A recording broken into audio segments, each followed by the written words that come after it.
Hello friends, जय श्री कृष्ण, राधे राधे। तो आज આપણે બનાવીશું પાલક પનીરને પણ ભૂલાવી દે તેવી પાલક બટેકાની સબ્જી, જે બાળકોથી લઈ મોટા બધાને જ ભાવશે। તેના માટે આપણને જોઈશે 2 ટામેટા, 2 નંગ ટામેટા છે મોટા, 2 નાની ડુંગળી, લસણ, આદુ અને મરચાં, 2 નંગ મરચાં છે, 4 થી 5 કળી લસણ અને 1 કટકો આદુનો છે, 2 મોટા બટેકા છે જેને મેં બાફી અને છાલ ઉતારી લીધી છે, 3 મોટી ચમચી તેલ, સિંગ તેલ છે, ગોળ છે, ગરમ મસાલો, મીઠું, ધાણા જીરું પાવડર, હળદર પાવડર, જીરું, લાલ મરચું, 1 ચમચી ટમેટો કેચઅપ, 1 જોડી પાલક છે જેને મેં ધોઈ અને નિતારી લીધી છે। તો ચાલો બનાવીએ આપણે।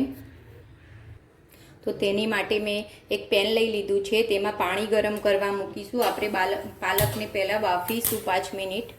તો એની માટે પાણી ઉકળવું જરૂરી છે, પાણી ઉકળવા દઈશું 5 મિનિટ। તો આપણી પાણી ગરમ થઈ ગયું છે। હવે તેમાં આપણે ધોઈને સાફ કરેલી પાલક એડ કરી દઈશું।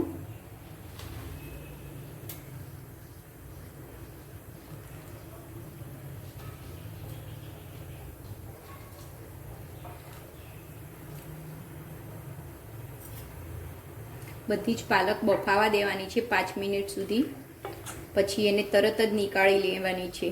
5 મિનિટથી વધારે નથી રાખવાની, નહીતર આપણો પાલકનો કલર ચેન્જ થઈ જશે।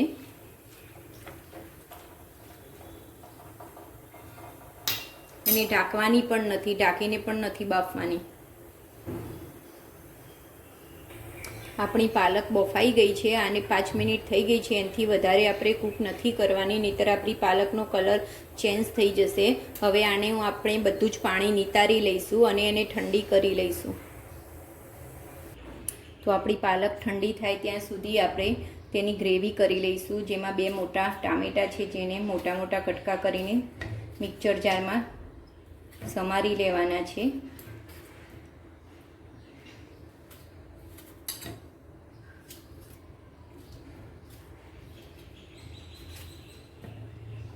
આ 2 નંગ ડુંગળી છે નાની સાઈઝની, તેને પણ મોટી મોટી આપણે સમારી લઈશું।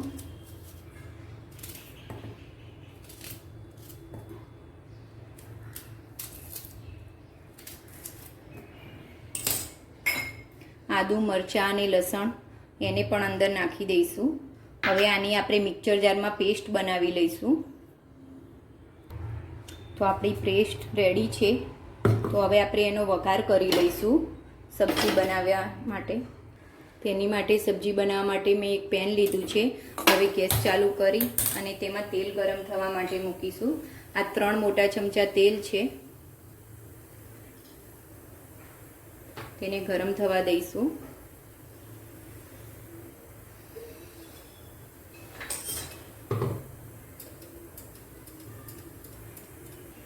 આપણું તેલ ગરમ થઈ ગયું છે। હવે તેમાં 1 ચમચી જીરું નાખીશું,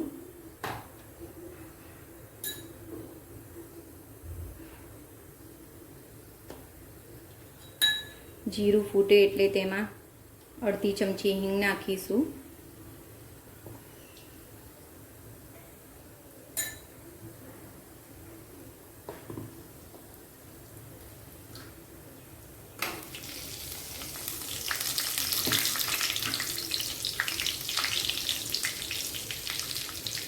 હવે તેમાં આ બનાવેલી ગ્રેવી નાખી દઈશું, પેસ્ટ।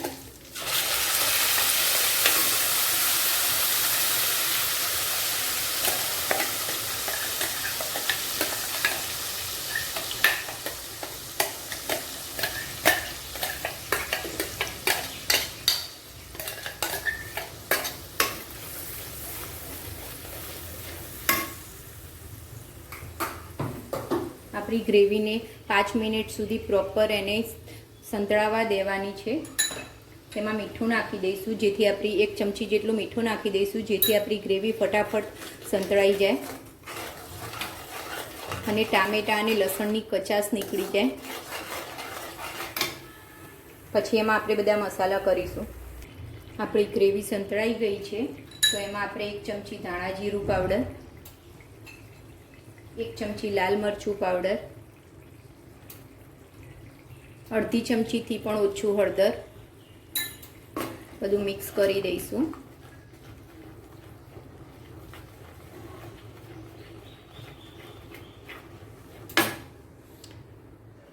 આપણી પાલક ઠંડી થઈ ગઈ છે, તેને એના એ જ મિક્સચર જારમાં આપણે પીસી લઈશું. આ ગ્રેવીને હજુ આપણે 5 મિનિટ મસાલા ભળે ત્યાં સુધી અને તેલ છૂટું પડે ત્યાં સુધી થવા દઈશું અને આ પાલકને આપણે પીસી લઈશું. આપણી ગ્રેવીમાંથી તેલ છૂટું પડી ગયું છે. હવે આપણે આ કરેલી પાલકની પેસ્ટ અંદર એડ કરી દઈશું. મિક્સચરમાં મેં એને પીસી લીધી છે.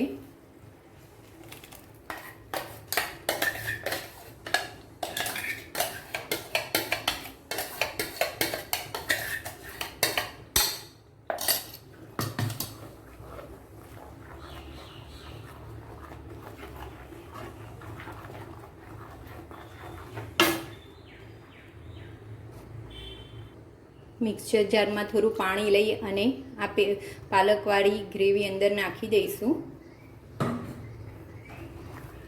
પછી હલાવી લઈશું. આપણે બટેકાના પીસ કરી લઈશું.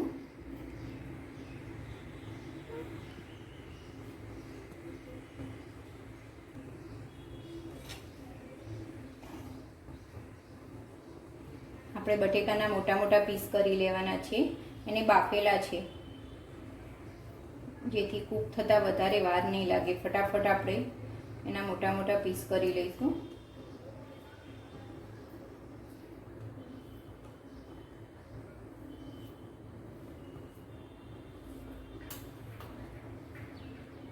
આપણા બટેકાના પીસ થઈ ગયા છે.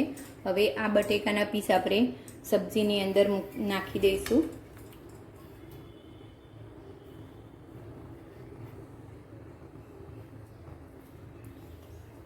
બધા બટેકાના પીસ મેં એની ગ્રેવીની અંદર એડ કરી દીધા છે. હવે આને 5 મિનિટ સુધી કૂક થવા દઈશું. લાસ્ટમાં તેમાં 1 ચમચી ટમેટો કેચઅપ વધારે નથી એડ કરવાનો, 1 ચમચી જ કરવાનો છે, નહીંતર આપણી સબ્જી ખાટી થઈ જશે. 1 ઘાંગરો ગોળ નાખવાનો છે.